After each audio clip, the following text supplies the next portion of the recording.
तो दोस्तों, मैं आप सभी का हाथ जोड़कर स्वागत करता हूं अपने इस YouTube चैनल पर। काफ़ी लंबे समय बाद मैं अपने इस YouTube चैनल यानी कि डार्क लेजेंड हॉरर स्टोरीज़ के लिए कोई कहानी रिकॉर्ड कर रहा हूं। सच में बहुत लंबा समय बीत गया, तकरीबन 2 महीने हो गए मैंने इस चैनल पर कोई भी वीडियो अपलोड नहीं करी। इतने करियर में, इतने सालों के करियर में ये पहली बार हुआ है कि मैंने इतना लंबा गैप लिया हो, और उसके लिए मैं माफ़ी मांगता हूँ। अब आप सोच रहे होंगे कि भाई मैं इनएक्टिव क्यों था, आखिर मैं इस चैनल पर वीडियो क्यों नहीं डाल रहा था। तो बेसिकली सिर्फ बात इतनी थी कि मेरा सिर्फ एक ही चैनल नहीं है, ये भी है और 2 चैनल्स जो हैं वो और भी हैं। बाकी आप अपनी स्क्रीन पर देख सकते हैं, ये 2 चैनल भी मैं ओन करता हूँ और इन पर भी स्टोरीज अपलोड करता हूँ। और इन चैनल पर जो है वो कंटेंट जो है वो ना के बराबर था, तकरीबन 2 या 3 वीडियोस पड़ी हुई थी। और फिर मैंने सोचा क्यों ना टाइम लगाकर इन चैनल्स पर भी वीडियोस जो है वो अपलोड कर दी जाए, उसके बाद जो है वो बैलेंस कर लिया जाएगा। अब इस दौरान बहुत सारे कमेंट्स आते थे कि भाई वेंडिगो की स्टोरी लेकर आओ, वेयरवुल्फ की स्टोरी लेकर आओ, या फिर कोई सीरीज़ लेकर आओ, आपकी सीरीज़ बहुत अच्छी लगती है। सच में कमेंट पढ़ के जो है ना वो दिल खुश हो जाता था कि भाई मेहनत जो है वो रंग ला रही है, आप सभी को कहानियाँ जो है वो पसंद आ रही है, आप सभी वेट कर रहे हैं कहानी के लिए। तो सबसे पहले तो थैंक यू सो मच। और प्लीज़ मेरी रिक्वेस्ट है कि अगर आपने मुझे मिस किया हो तो आप इन चैनल्स पर जाइए। दोनों चैनल्स आपके सामने हैं स्क्रीन पर। इन पर बहुत सारी स्टोरीज जो है वो मैंने इन 2 महीनों में अपलोड कर दी है। आप अगर सारी स्टोरीज सुनेंगे तो आपको काफ़ी मज़ा आएगा। काफ़ी इंडियन स्टोरीज़ हैं और बहुत ज़्यादा ट्रक ड्राइवर्स की हैं, कई टॉपिक्स की हॉरर स्टोरीज़ हैं। आप ज़रूर सुनिएगा तो मज़ा आएगा। तो बस अब मेन टॉपिक पर आ जाते हैं, आज की इस वीडियो की बात करते हैं। तो इतने सारे कमेंट्स आने के बाद मैंने डिसाइड किया कि चलो वेंडिगो से ही शुरुआत करते हैं। और आज मैं आप सभी को वेंडिगो की एक डरावनी कहानी सुनाने वाला हूं, और मुझे पूरी उम्मीद है आप सभी को आज की ये कहानी सुनकर मजा आएगा। तो प्लीज अपने जो हेडफोन्स है उन्हें लगा लीजिए। बस रिक्वेस्ट इतनी रहेगी कि अगर आप चैनल पर नए हैं तो प्लीज चैनल को सब्सक्राइब कर लें, और जो मेरे बाकी के 2 चैनल्स हैं उन्हें भी सब्सक्राइब कर लें। उन पर भी वीडियोस जो है वो मैं अपलोड करता रहता हूँ। और बाकी एक प्यारा सा कमेंट जरूर करें कि आपको कहानी और आवाज कैसी लगी। तो चलिए शुरू करते हैं। डार्क लीफ फॉरेस्ट एक ऐसा फॉरेस्ट जो दुनिया में इकलौता ऐसा जंगल था जिसके पेड़ों की पत्तियां काली थीं। वो जंगल तकरीबन 20 से 30 किलोमीटर की रेंज में फैला हुआ एक बहुत ही भयानक और घना जंगल था। एक ऐसा जंगल जिसके बारे में वैज्ञानिकों ने बहुत बार रिसर्च करने की कोशिश करी, उस जंगल के बारे में पता लगाने की कोशिश करी कि आखिर ऐसा यहां पर क्या है जिसकी वजह से यहां के पेड़ों की पत्तियां काली होती हैं। सिर्फ काली पत्तियां ही इस जंगल को बाकी जंगलों से अलग नहीं बनाती थी। असल में इस जंगल में छुपे हुए थे कुछ ऐसे राज जिन्हें आज तक कोई भी सॉल्व नहीं कर पाया था। बीते 50 सालों में उस जंगल में काफी सारे लोग एक्सप्लोर करने के लिए, इंफॉर्मेशन कलेक्ट करने के लिए और भी कई तरह के रीजंस की वजह से उस जंगल में गए थे, लेकिन आज तक कोई इस जंगल से वापस नहीं आया था। वो जंगल इतने लोगों की जान ले चुका था जिसकी वजह से सरकार ने उस जंगल में जाना बैन कर दिया था। यहां तक कि उस जंगल के सामने मिलिट्री की पावर भी फेल हो चुकी थी। मिलिट्री ने भी बहुत बार उस जंगल में ऑपरेशंस किए थे, लेकिन उनके हाथ में कुछ नहीं आया था। उल्टा काफी सारे सोल्जर्स रहस्यमय तरीकों से उस जंगल में मारे गए। इसलिए सरकार ने भी उस जंगल पर हाथ डालना ठीक नहीं समझा और एक समय बाद उस जंगल में जाना पूरी तरह से बैन कर दिया और उस जंगल को जैसे कि तैसे छोड़ दिया। लेकिन कहते हैं ना, दुनिया में कई सारे हिम्मती लोग भी हैं जिनके अंदर मुश्किल काम करने का एक अलग ही जुनून होता है, और थॉमस भी उन्हीं में से एक था। एक ऐसा रिसर्चर जिसने बहुत सारी रहस्यों को सुलझाया था और उन्हें दुनिया के सामने उजागर भी किया था।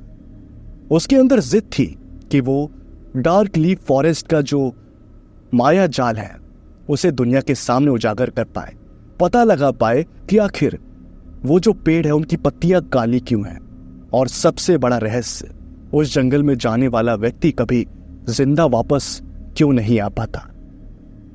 लेकिन थॉमस ने जब सरकार से इस बारे में परमिशन लेने की कोशिश करी, तब सरकार ने साफ साफ मना कर दिया। सरकार ने कहा कि वो जंगल बहुत सारे लोगों की जान वैसे ही लूट चुका है और अगर अब एक और जान गई तब पब्लिक हम पर सवाल उठाएगी और हम पर प्रेशर बनेगा और हम ये नहीं चाहते। इसलिए सबसे अच्छा यही होगा कि उस जंगल को ऐसे ही छोड़ दो, वो अपनी जगह पड़ा रहेगा। समझे तुम? उसके बाद क्या था? थॉमस ने कहा, अगर आप उस जंगल से इतनी नफरत करते हैं, उस जंगल से लोगों को इतना खतरा है, तो आप उस जंगल को कटवा क्यों नहीं देते? और ये बात सुनकर गवर्नमेंट का जो ऑफिसर था वो हंसने लगा और उसने कहा, तुम्हें पता भी है वो डार्क लीफ फॉरेस्ट में कितनी ज्यादा पेड़ है, और वो पेड़ भले ही दिखने में भद्दे और बदसूरत हो, लेकिन वहां से आती हुई ऑक्सीजन बहुत ज्यादा इंपॉर्टेंट है हमारे लिए। अगर हम वो सारे पेड़ खत्म कर देंगे तो एनवायरनमेंट का क्या होगा? समझे तुम? उस जंगल को जैसा है वैसा छोड़ दो। बहुत सारे लोग मरे हैं, तुम इन सब चक्करों में मत पड़ो, कोई और चीज करो, किसी और चीज के बारे में रिसर्च करो। समझे? बस मेरा इतना ही कहना था। गवर्नमेंट ऑफिसर से ये जवाब सुनकर थॉमस बिल्कुल भी सेटिस्फाइड नहीं था। वो चाहता था कि वो उस जंगल में जाए, लेकिन अब परमिशन तो मिली नहीं।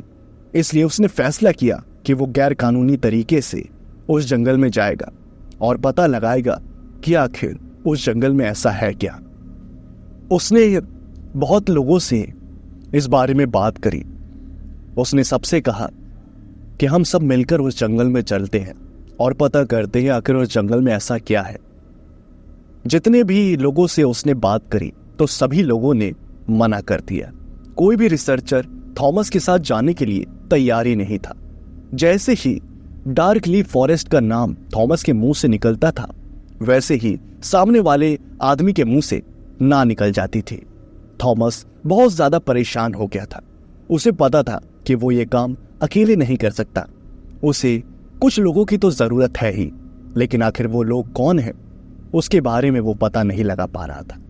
ऐसे कौन से लोग हैं जो इतना हिम्मत दिखाएंगे उस डार्क लीफ फॉरेस्ट में जाने का? आखिर में थक हार कर थॉमस ने फैसला किया कि वो कुछ क्रिमिनल्स को इस बारे में इन्वॉल्व करेगा और उन्हें पैसे देकर अपने साथ उस डार्क लीफ फॉरेस्ट में लेकर जाएगा। उसके बाद थॉमस ने अपने ही मोहल्ले के कुछ गुंडों से बात करी और वो जो गुंडे थे उन्होंने कहा, अच्छा तो तुम चाहते हो कि हम तुम्हारे साथ उस डार्क लीफ फॉरेस्ट में जाएं और बदले में हमें क्या मिलेगा? देखो, मैं तुम्हें मिलियंस ऑफ डॉलर्स तो ऑफर नहीं कर सकता, बट हाँ, मैं तुम्हें $1,00,000 देने के लिए तैयार हूं। अगर तुम्हें मंजूर है तो अपना सामान पैक करो। और हाँ, ध्यान रहे उस जंगल में कुछ भी हो सकता है, इसलिए अगर तुम्हें कुछ भी होता है तो उसकी जिम्मेदारी मेरी नहीं होगी। जब उस क्रिमिनल ने यह बात सुनी तब उसने कहा, ठीक है, जो भी होगा देखा जाएगा, बट हाँ, अगर $1,00,000 मुझे नहीं मिले तो मैं तुम्हारा सर काट दूंगा या फिर तुम्हारी किडनीज को निकाल कर बेच कर अपने पैसे वसूल करूंगा। समझे तुम? उसके बाद वो जो क्रिमिनल था उसका नाम था मैक्स, जिसने बहुत सारी हत्याएं करी थी और साथ ही साथ उसके ऊपर बहुत सारे चोरी के इल्जाम भी थे। कुल मिलाकर वो एक अच्छा खासा बड़ा क्रिमिनल था।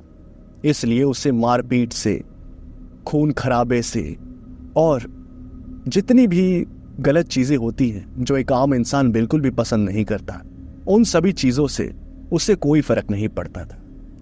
उसे गुस्सा आते ही वो किसी को भी मार देता था, कुछ भी कर देता था। कुल मिला के टोटली क्रिमिनल माइंड। उसके बाद जैसे तैसे जब मैक्स माना थॉमस के साथ जाने के लिए, तब उन्होंने एक डेट डिसाइड करी कि वो उस जंगल में जाएंगे। लेकिन अब मुसीबत ये थी कि उस जंगल के बॉर्डर पर military time to time patrolling किया करती थी और अगर मिलिट्री उन्हें पकड़ लेती उस जंगल में घुसते हुए, तब उन्हें लेने के देने पड़ सकते थे। इसलिए थॉमस ने फैसला किया कि वो रात के अंधेरे में एकदम चुपचाप उस जंगल के अंदर घुस जाएंगे और किसी को पता भी नहीं लगने देंगे।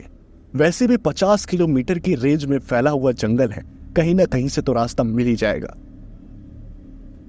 उसके बाद रात के तकरीबन 2 बजे एक कार वाले को एक्स्ट्रा पैसों का लालच देकर थॉमस और मैक्स उस जंगल के बाहर पहुंचे और वहां से वो कार वाला निकल गया। मैक्स और थॉमस उस जंगल के बाहर उस जंगल को देख रहे थे और उनका जो मुंह था वो खुला का खुला था। उन बड़े बड़े पेड़ों के सामने वो दोनों ही बोने नजर आ रहे थे। वो पेड़ बहुत ही लंबे थे और दिखने में ऐसा लग रहा था जैसे अभी भागते हुए आकर उन दोनों को खा जाएंगे। उसके बाद मैक्स जो था उसने कहा, ये जंगल, मुझे तो लगता है कि इस जंगल में आने के लिए $1,00,000 भी कम है। थॉमस ने कहा, मेरे पास जो थे वो मैं तुम्हें दे रहा, लेकिन हाँ, अब तुम यहां से पीछे नहीं हट सकते, तुम्हें मेरे साथ चलना ही पड़ेगा, समझे? थॉमस अपने साथ एक बैग लेकर आया था। उस बैग में कैमरा और लाइट्स वगैरह, साथ ही साथ एक टेंट और जितनी भी ज़रूरत का सामान होता है जंगल के अंदर जो एक नॉर्मल पर्सन को चाहिए होता है, खाना वगैरह और वीडियोस बनाने के लिए कैमरा, फोटोज खींचने के लिए नाइट विजन कैमरा, ये सारी चीज़ें वो एक बड़े बैग में लेकर कंधे पर लेकर आया था। उसके बाद मैक्स और थॉमस दोनों उस जंगल के अंदर चले गए। जब दोनों जंगल के अंदर गए तो उस जंगल के अंदर घुसते ही वहां की जो हवा थी वो बदल गई। ऐसा लगने लगा जैसे वो किसी और ही दुनिया में आ गए हो। जंगल जितना बाहर से डरावना था उससे कहीं गुना ज्यादा वह जंगल अंदर से डरावना था। पहली बार मैक्स को उस जंगल को देखकर डर लग रहा था। उसने इतने बड़े बड़े क्राइम किए थे, उसके हाथ कभी नहीं कांपे, उसका शरीर कभी नहीं कांपा, लेकिन उस जंगल के अंदर घुसने के बाद उसके माथे पर पसीना जरूर आ रहा था। मैक्स भी एक बार सोचने पर मजबूर हो गया कि क्या पैसों के लिए उसने यहां पर आकर सही किया या नहीं। थॉमस भी इधर उधर की फोटोज खींच रहा था क्योंकि उसे प्रूफ कलेक्ट करना था कि आखिर उस जंगल में क्या है। बहुत सारी फोटोज खींचते हुए थॉमस मैक्स के साथ आगे बढ़ रहा था और मैक्स भी थॉमस के साथ ही था। मैक्स ने कहा, अरे बाप रे, इतने बड़े बड़े पेड़, और इन पेड़ों की पत्तियां तो देखो कितनी काली हैं। मैंने पहली बार जीवन में काली पत्तियों वाला पेड़ देखा, और वो भी इतने सारे। बहुत भयानक जंगल है। यहां तो कोई भी हॉरर मूवी बनाई जा सकती है, और हाँ, वो बहुत ज्यादा हिट हो जाएगी, इस बात की गारंटी तो है। थॉमस भी फोटोज खींच रहा था और थॉमस ने फोटोज खींचते खींचते कहा, ये सारे जंगल्स सिर्फ डार्क लेजेंड हॉरर स्टोरीज में ही पाए जाते हैं और कहीं भी नहीं। ये बातें बोलते हुए थॉमस आगे बढ़ रहा था। तभी अचानक से उसका जो पैर था वो एक अजीब सी चीज पर पड़ गया, जिसकी वजह से उसका पैर स्लिप हो गया और वो जमीन पर गिर गया।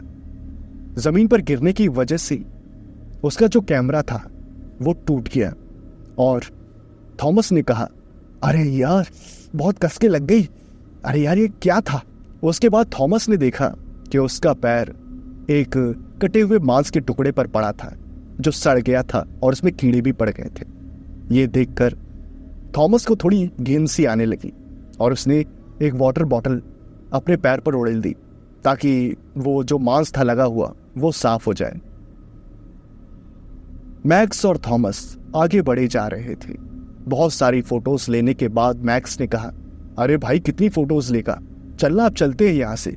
उसके बाद थॉमस ने कहा, अरे इतनी जल्दी क्या है, अभी उस रहस्य का तो पता ही नहीं लगा है कि आखिर इस जंगल में ऐसा क्या है जो आने वाले लोगों को मार देता है।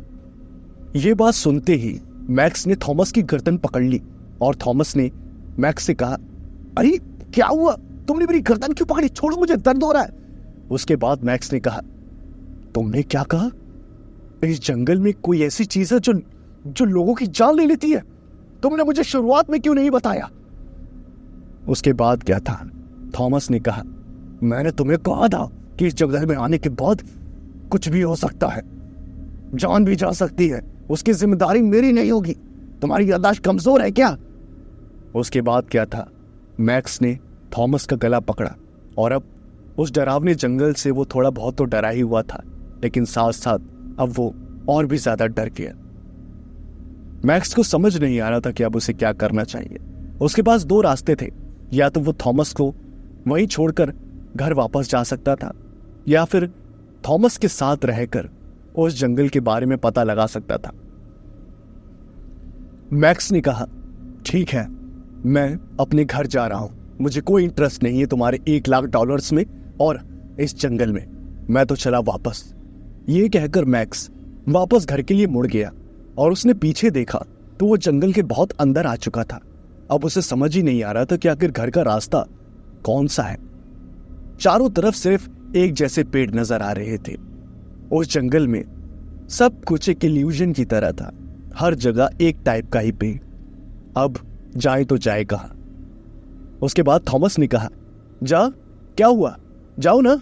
हाँ, बड़े आए जाने वाले, सिर्फ एक रात ही हमें यहां पर गुजारनी है।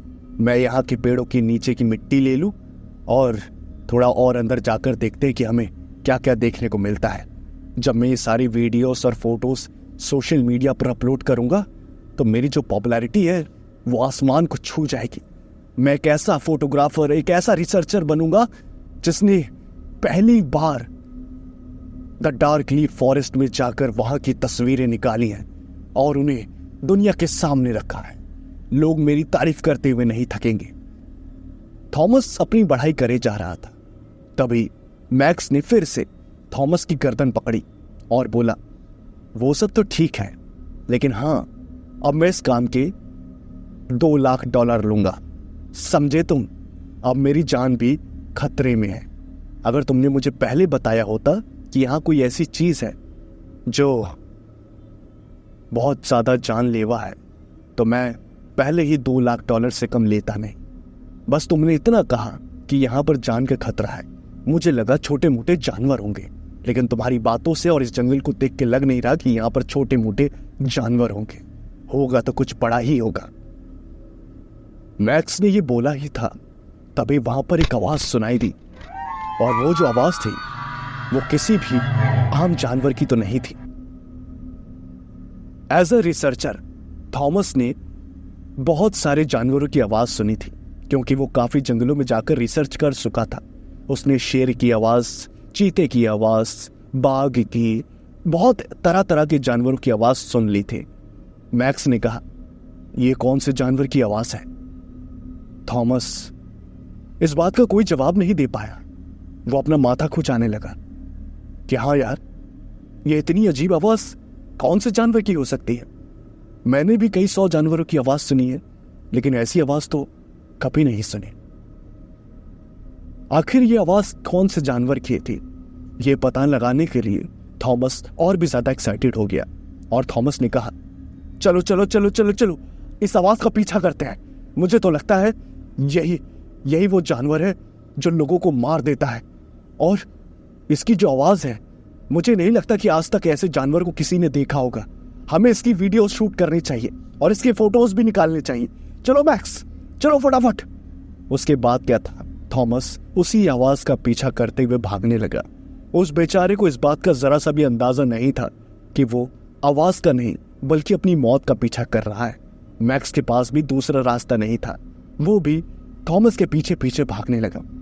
तकरीबन 500 मीटर दूर आने के बाद में थॉमस की जो सांसें थी वो फूल गई और वो इधर उधर देखने लगा। हर तरफ सिर्फ अंधेरा और जंगल, कुछ भी उसे नजर नहीं आ रहा था। मैक्स भी पीछे पीछे भागता हुआ आया, उसकी भी सांसें फूल रही थी और उसने कहा, क्या हुआ, क्या हुआ? कोई मिला? यहां तो कोई भी नहीं है। तभी अचानक से पास की एक झाड़ी हिलने लगी और मैक्स उस झाड़ी को देखने लगा। थॉमस की नजर भी उस झाड़ी पर गई और मैक्स ने बिना कोई देरी किए एक शॉटगन निकाली और उस झाड़ी के पास पॉइंट कर दिया। थॉमस की नजर भी उस झाड़ी पर थी, वो देखना चाहता था कि आखिर कौन सा जानवर है। थॉमस ने भी अपने कैमरास को ओपन कर लिया। वो उस जानवर की फोटोज खींचना चाहता था, वीडियोस बनाना चाहता था। उसे अपने सामने सक्सेस नजर आ रही थी, पॉपुलैरिटी नजर आ रही थी, पैसा नजर आ रहा था और वो बहुत ज्यादा खुश हो रहा था। तभी उसकी खुशियों पर पानी फिर गया और उस झाड़ी से एक छोटी सी जंगली बिल्ली निकली और वो वहां से चली गई। मैक्स भी ये सब देख रहा था और मैक्स ने कहा, तो ये है तुम्हारा एक बहुत ही भयानक और डरावना जानवर जिसे दुनिया में किसी ने नहीं देखा? हाँ, पागल बना रहे हो तुम मेरे को। उसके बाद क्या था? थॉमस ने कहा, सच में लगता है कि वो भयानक और डरावनी आवाज इस बिल्ली की होगी। थोड़ा दिमाग यूज करो। वो आवाज इस बिल्ली की नहीं थी। इतनी छोटी सी बिल्ली इतनी डरावनी आवाज नहीं निकाल सकती, समझे तुम? वो कोई और है जो यहीं कहीं है। बस अपनी गन रेडी रखो और मैंने अपना कैमरा रेडी किया है। बस मेरी रक्षा करना, बाकी मेरी जिम्मेदारी है। यहां से निकलने के बाद मैं तुम्हें माला माल बना दूंगा। थॉमस मैक्स से ऐसे ही बड़े बड़े वादे करके उसे अपनी साइड किए हुए था और जंगल में इधर से उधर भटके जा रहा था। कभी इस साइड जाए, कभी उस साइड जाए। बस उसे पता लगाना था कि आखिर वो आवाज किसकी थी। थॉमस ने वो जो पेड़ के नीचे जो मिट्टी होती है वो ले लिया था, सैंपल ले लिया था। साथ ही साथ फोटोज वीडियोस भी बहुत ज्यादा निकालनी थी। इतनी फोटोज वीडियोस हो गई थी जो कभी पहले किसी ने देखी भी नहीं हो। लेकिन फिर भी उस जानवर के रहस्य का पता लगाने के लिए थॉमस पूरी तरह से पागल हो चुका था। जंगल में भटकते भटकते तभी थॉमस को एक ऐसा पेड़ नजर आया जो बहुत ही ज्यादा विशाल काय था। मैक्स भी उस पेड़ को देखते ही देखता रह गया। उस पेड़ की जो हाइट थी वो इतनी ज्यादा थी जिसकी वजह से थॉमस, जिसकी हाइट 6 फुट थी, वो भी उस पेड़ के सामने एकदम चींटी जैसा लग रहा था। उस पेड़ की घनी घनी टहनियां, घने घने काले पत्ते, और वो पेड़ इतना ज्यादा पुराना लग रहा था जैसे प्राचीन काल से वहीं पर हो। थॉमस ने बिना कोई देरी किए उस पेड़ की भी फोटोज निकालनी और वीडियोस बनानी शुरू कर दी। अगर थॉमस वो सारी फोटोज और वीडियोस लेकर मैक्स के साथ वहां से चला जाता तब तो उसकी जान बच सकती थी। लेकिन कहते हैं ना, लालच इंसान को ले डूबता है, और थॉमस का भी वही हाल हुआ। उसे ये नहीं पता था कि वो क्या कर रहा है। उसे तो नॉर्मली ये लग रहा था कि वो बस फोटोज और वीडियोस निकाल रहा है। तभी अचानक से फिर से वही आवाज सुनाई दी। थॉमस और मैक्स फिर से आसपास देखने लगे। मैक्स ने कहा, ये तो वही आवाज है जो अभी थोड़ी देर पहले आई थी, और ये पहले से ज्यादा तेज है। इसका मतलब वो जो कोई भी है हमारे आसपास ही है। थॉमस के चेहरे पर मुस्कुराहट आ गई और उसने मैक्स से कहा, बस अपनी गन रेडी रखना। वो जहां भी होगा हमें उसके पास जाना है। एक लिमिटेड दूरी पर रहकर मैं उसकी फोटोज और वीडियोस बना लूंगा, और अगर वो हमला करता है तो तुम्हें बिना कुछ सोचे ही फायर कर देना है, ठीक है? मैक्स ने हाँ में सर हिलाया। थॉमस ये सब बोल ही रहा था तभी उसके सर पर एक बहुत ही भारी चीज आकर गिरी, जिसकी वजह से थॉमस वही जमीन में धंस सा गया। थॉमस को बहुत ज्यादा दर्द हो रहा था और उसे बहुत ज्यादा गीला गीला भी महसूस हो रहा था। थॉमस ने अपने सर पर हाथ लगाया तो उसका पूरा हाथ खून से सन गया, और ये देखकर थॉमस डर गया कि आखिर कहीं उसका सर फट तो नहीं गया। और उसके बाद मैक्स भी, उसकी आंखें जो थी वो एकदम खौफ से चौड़ी हो गई। वो बहुत ज्यादा डर गया और उसके हाथों से जो गन थी वो छूट गई और जमीन पर गिर गई।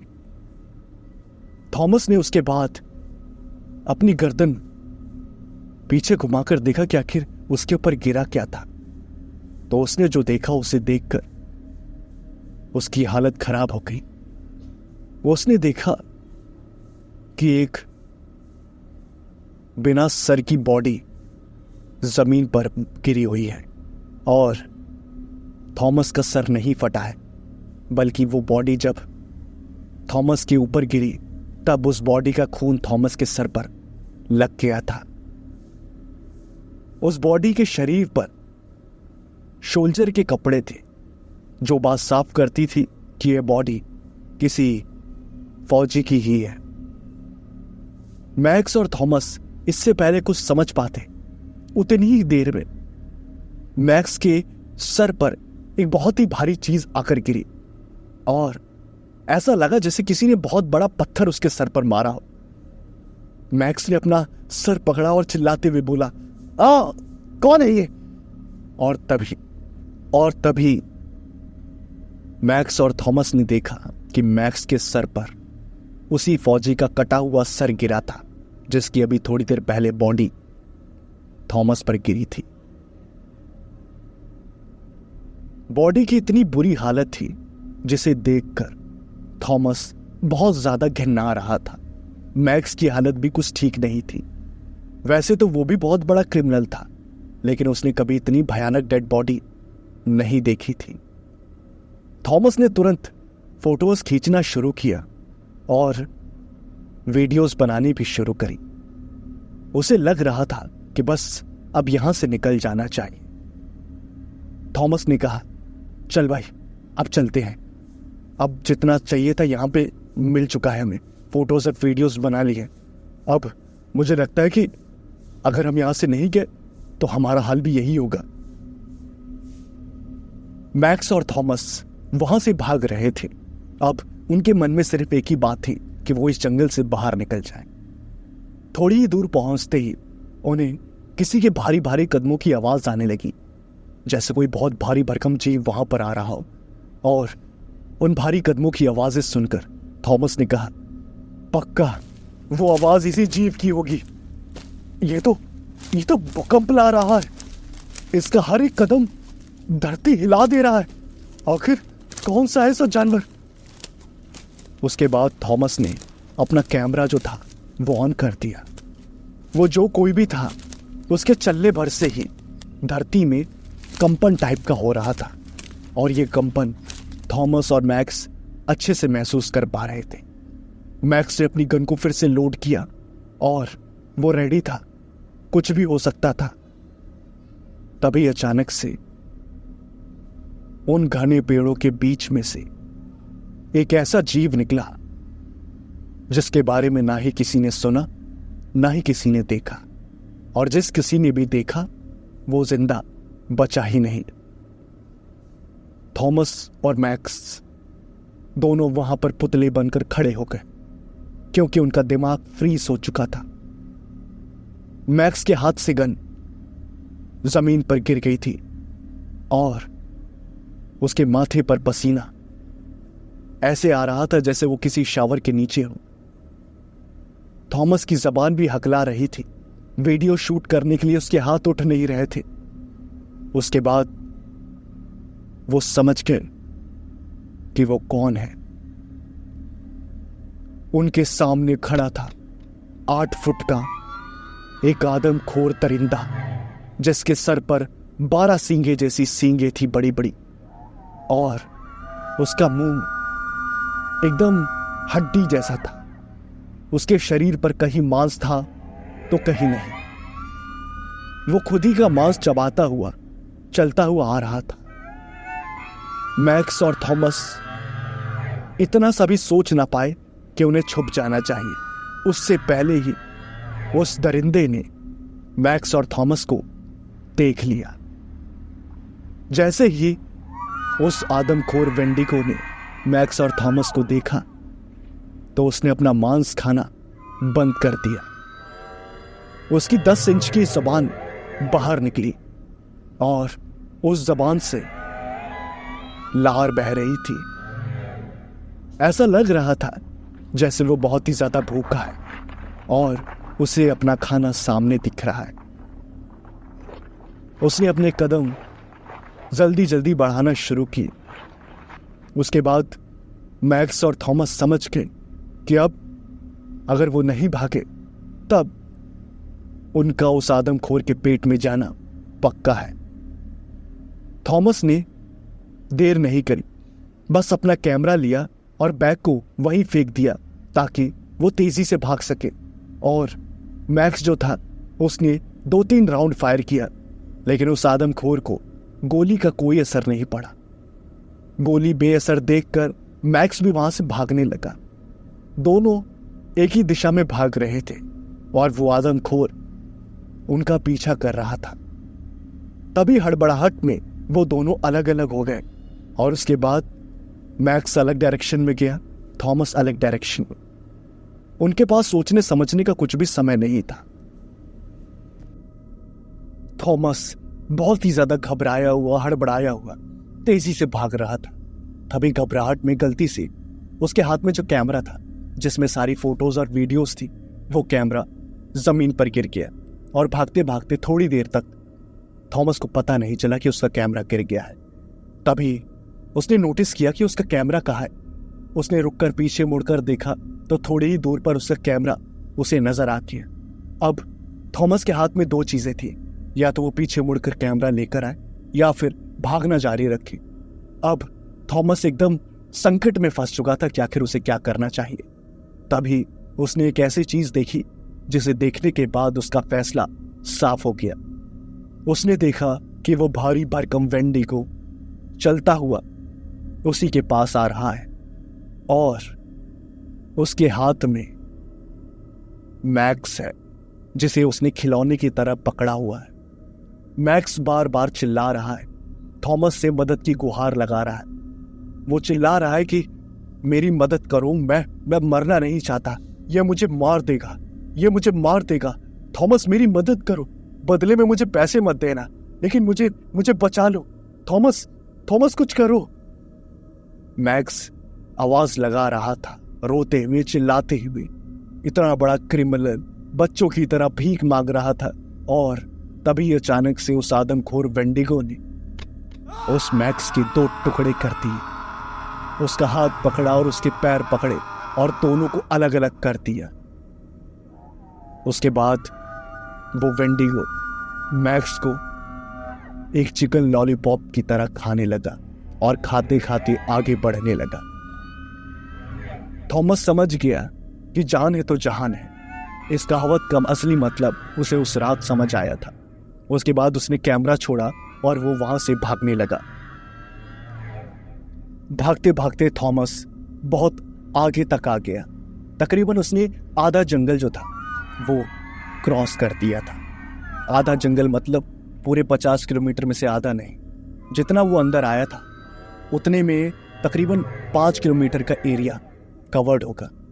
वो तकरीबन 2.5 किलोमीटर वापस जंगल के बाहर पहुंच गया था और वो लगातार भागे जा रहा था। तभी बदकिस्मती से उसका जो ध्यान था वो जमीन पर नहीं था और वो फिर से किसी चीज पर पैर पड़ने की वजह से फिसलकर जमीन पर गिर गया। और इस बार जब उसने जमीन पर देखा तो उसने देखा कि किसी आदमी की कटी हुई अतड़ियां उसके पैर के नीचे आई थी और वो अतड़ियां थॉमस के पैरों में चिपक गई थी। उसके बाद थॉमस ने आसपास देखा तो उसे एक इंसान की आंखें और कुछ कटे हुए शरीर के अंग नजर आए। कुछ ऐसे अंग जिनके बारे में बताना बहुत ही ज्यादा आपत्तिजनक होगा। उन सभी चीजों को देखकर थॉमस ने फिर से हिम्मत करी और वो फिर से लंगड़ाता हुआ भागने लगा। गिरने की वजह से उसके पैर में मोच आ गई थी, लेकिन आखिर इतने भयानक समय में मोच के बारे में कौन सोचता है। इसलिए भागते भागते वह बस यही प्रे कर रहा था कि वो जैसे तैसे जंगल से बाहर निकल जाए। बहुत मुश्किल से उसे जंगल के बाहर का नजारा नजर आने लगा और उसे लगा कि जंगल से बाहर निकलते ही वो जिंदा बच जाएगा। हाफता हुआ, लंगड़ाता हुआ बहुत मुश्किल से वो जंगल से बाहर निकलने ही वाला था, लेकिन उसे इस बात का जरा सा भी अंदाजा नहीं था कि अभी तक वो वेंडिगो थॉमस के साथ खेल रहा था। लेकिन असली खेल तो अब शुरू होगा। जब थॉमस सिर्फ 15 से 20 कदम दूर उस जंगल से दूर था बाहर निकलने के, तभी अचानक से उसने आसमान में कोई उड़ती हुई चीज देखी और वो चीज वही आदमखोर वेंडिगो था। वो आदमखोर वेंडिगो इतनी लंबी छलांगे लगा रहा था जिसकी वजह से वो तकरीबन 100 मीटर का जो रेंज था उसे अकेले कवर कर ले रहा था। और लंबी लंबी छलांगे लगाते हुए वो थॉमस के पास आ रहा था। तभी थॉमस जो था वो पागलों की तरह चिल्लाने लगा और बौखलाने लगा, क्योंकि उसे पता था कि उसके साथ क्या हो सकता है। तभी खुशकिस्मती से उस जंगल के बाहर मिलिट्री की जो जीप थी वो पेट्रोलिंग कर रही थी और उसने थॉमस की जो चीखें थी उसे सुन लिया और वो समझ गए कि आखिर जंगल में कोई घुस आया है।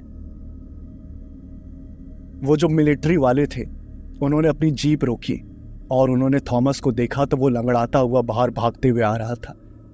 मिलिट्री वालों को देखकर थॉमस की जो खुशी थी उसका कोई ठिकाना ही नहीं था और वो बहुत ज्यादा खुश हो गया। उसने चिल्लाते हुए कहा, सर मुझे बचा लीजिए, मुझे बचा लीजिए, वो आदमखोर मेरे पीछे पड़ा है सर मुझे बचा लीजिए, सर मुझे बचा लीजिए। और तभी एक सोल्जर ने कहा, क्या करना चाहिए सर? आपका ऑर्डर सर, आंखों पर। उसके बाद वो जो सीनियर सोल्जर था उसने कहा, छोड़ दो इसे यहीं पर, अगर ये जिंदा बच गया तो बाहर पता चल जाएगा कि हमारी सिक्योरिटी होते हुए भी लोग आसानी से इस जंगल में घुस जाते हैं, हमारी रेपुटेशन खराब होगी, इससे अच्छा इसे यहीं मरने दो, ये यहीं मर जाएगा, बात यहीं खत्म हो जाएगी, किसी को कुछ पता नहीं चलेगा।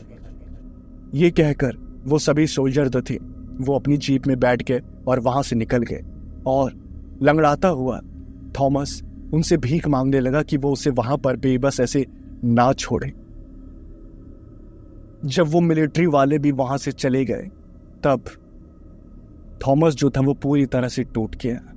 वो जैसे तैसे जंगल से बाहर तो निकला, लेकिन अब ना ही उसके अंदर भागने की ताकत थी, ना ही अपने आप को बचाने के लिए लगाने वाला जोर।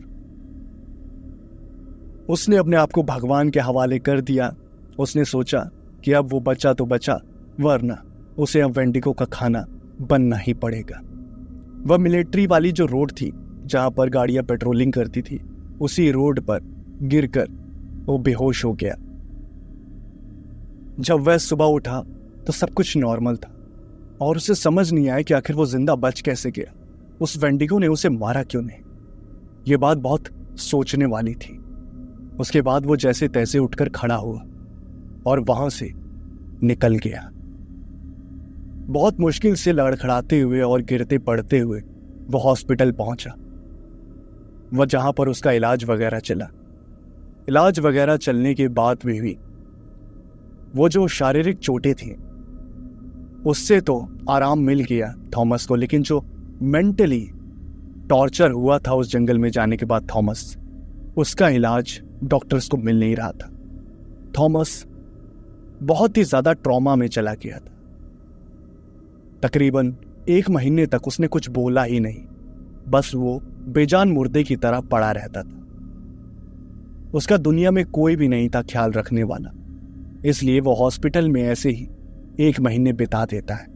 2 महीने बाद उसकी बुद्धि थोड़ी काम करना शुरू करती है और 3 महीने बाद वो थोड़ा बहुत बोलना चालना शुरू करता है। तकरीबन 2 साल तक हॉस्पिटल में एडमिट रहने के बाद थॉमस इस ट्रॉमा को थोड़ा कम कर पाया और हॉस्पिटल से डिस्चार्ज हुआ। लेकिन अब उसे पता नहीं था कि आखिर उसे क्या करना चाहिए, क्योंकि उसके पास जितने भी सबूत थे उस जंगल को लेकर वो सभी उसी कैमरा में थे और कैमरा जो था वो तो वही जंगल में छूट गया। और अगर वो सामने से जाकर लोगों से कहता है कि वो उस जंगल में गया था, तब उसे मिलिट्री अरेस्ट कर लेगी, क्योंकि वहां जाना बैन है, जिसके लिए उसे काफी लंबी सजा हो सकती थी। इसलिए थॉमस को समझ आ गया कि चुपचाप से मुंह बंद करके जीने में ही भलाई है। लेकिन आज भी कहते हैं कि थॉमस को वो रात एक डरावना सपना बन के सताती है, लेकिन वो ये बात किसी से शेयर नहीं कर सकता, क्योंकि वो अगर ये किसी से बात शेयर करेगा तो कोई उसकी बातों का यकीन नहीं करेगा।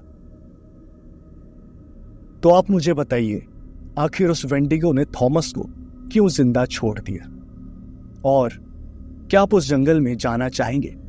अगर आपको कोई $1,00,000 ऑफर करे और अगर आप जाना चाहेंगे तो उस वेंडिगो से खुद की जान कैसे बचाएंगे? इन सभी सवालों का जवाब कमेंट सेक्शन में जरूर दीजिएगा। और इतने लंबे समय बाद मेरी आवाज में कहानी सुनने का आपको मजा आया या नहीं, ये भी जरूर कमेंट करके बताइएगा। मैं मिलता हूं आपसे किसी नेक्स्ट हॉरर स्टोरी में। तब तक के लिए थैंक्स फॉर वॉचिंग। और हाँ, बाकी चैनल्स को विजिट करना मत भूलिएगा, वहां पर भी कई सारी हॉरर स्टोरीज आपका इंतजार कर रही हैं।